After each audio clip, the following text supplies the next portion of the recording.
Once there was a Stone Age, a Bronze Age, and now we are in the middle of the Plastic Age. Because every year we produce about 300 million tons of plastic, and a fraction of that enters rivers, waterways, and eventually the oceans. If we want to eat a biscuit nowadays, we have to buy a biscuit within a plastic wrapper, within a plastic tray, within a cardboard box, within some plastic foil, within a plastic bag. It's not hazardous nuclear waste, it's a biscuit. And well, this is me. I love diving. Just taking you through my holiday slides here. This is at the pristine Azores Islands. And this is how their beaches look, covered with plastic fragments. Due to sun and waves, over the years, the garbage breaks down into ever smaller pieces, but remains plastic. And, well, interestingly, you don't see a lot of red particles in here, because those look like food to birds, more than any other color. So this is the result. And while the debris primarily collects at these 5 rotating currents, called the gyres, where it doesn't only directly kill sea life, but due to the absorption of PCBs and DDTs, also poisons the food chain. A food chain that includes us, humans. And while diving in Greece, I came across more plastic bags than fish. And astounded by the depressing sight, my Scottish dive buddy turned to me and said, "Well, lots of jellyfishes here, Dee. Seen about 1,000. There were no jellyfishes. And when talking about environmental issues in general, I think a common response is, well, that's a long way off. That's for our children to worry about. So, hello, here I am. Why don't we just clean it up? Now, there are multiple reasons why current plastic pollution researchers believe we should focus on prevention. For example, through education, rather than attempting a cleanup operation, because we would need to deal with 5 colossal areas, each moving around. Plastic sizes ranging from these massive ghost nets to molecules, bycatches and emissions. Furthermore, we would need to get all the plastic back to land.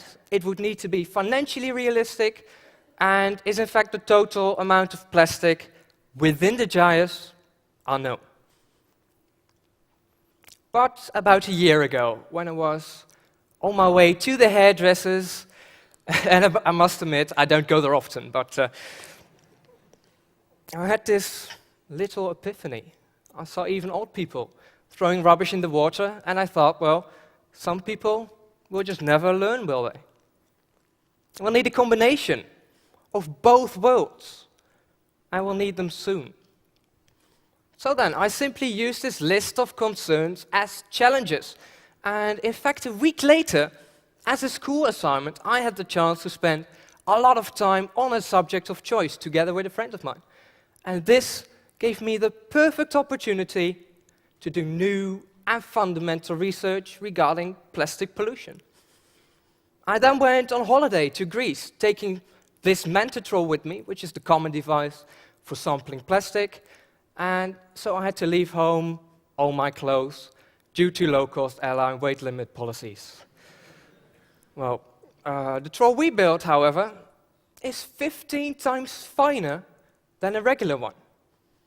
And what we discovered was that the count of those minute particles is in fact 40 times higher than the larger particles. So we have to take these small plastics out. But then we wouldn't want to take the important plankton out as well.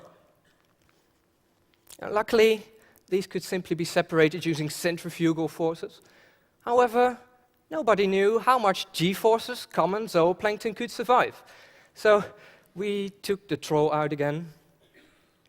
Oh, we didn't have a boat, so and no, we tested it.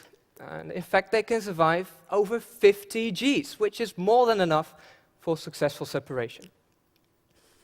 And then, in order to know up to which depth the ocean surface should be cleaned, we designed and built something that I call a multi-level troll. We basically stuck 10 trolls on top of each other.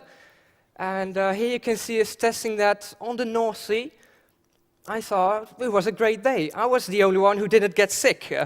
But then the so perfectly working troll, it broke. So, and of course, we didn't quit there. Because I believe you can't clean up something you don't know the size of.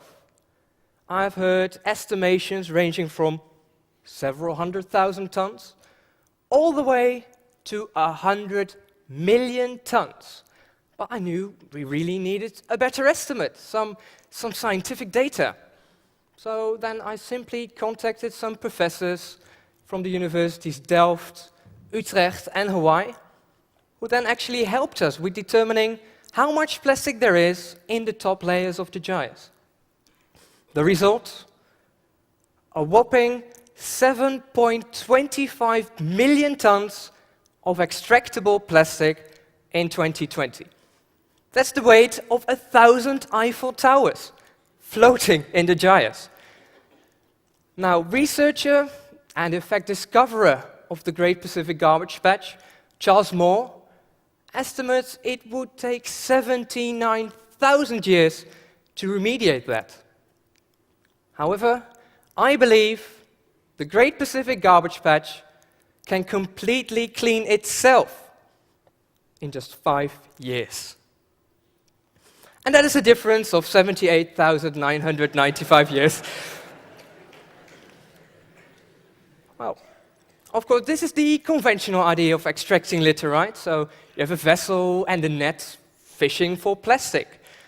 Of course, multiple vessels could be used to cover a larger area, but by spanning booms between those vessels, suddenly a much larger area would be covered, because the essence is not to catch the debris, but divert it. Because there is no mesh size, we can even get out the smallest particles. And since all organisms can simply move under the booms, we'll be able to eliminate bycatches by 99.98%. But if we want to do something different, shouldn't we also have to think differently? For example, then, the absorption of PCBs by plastic is not such a bad thing. It's a good thing. Get all the plastics out and simultaneously remove tons and tons of persistent organic pollutants from the marine environment. But how would we minimize environmental, financial, and transportation costs then? Let's use our enemy to our advantage, okay? The oceanic currents moving around is not an obstacle. It's a solution. Why move through the oceans if the oceans can move through you? By fixing the ships to the seabed and letting the rotating currents do their work, vast amounts of funds, manpower, and emissions will be saved. The platforms will, of course, be completely self-supportive, receiving their energy from the sun, currents, and waves. And inspired by my diving at the Azores, it now actually seems that the best shape for these platforms is that of a manta ray. By letting its wings sway like a real manta, we can ensure contact of the inlet with the surface, even in the roughest weather. Well, imagine a zigzagged array of just 24 of these platforms cleaning an entire ocean. Let's make a comparison, okay? These are the beaches of Hong Kong earlier this year, the largest plastic spill in history, and this is their source, just 6 containers. How much could we get out? Over 55 of these containers per day.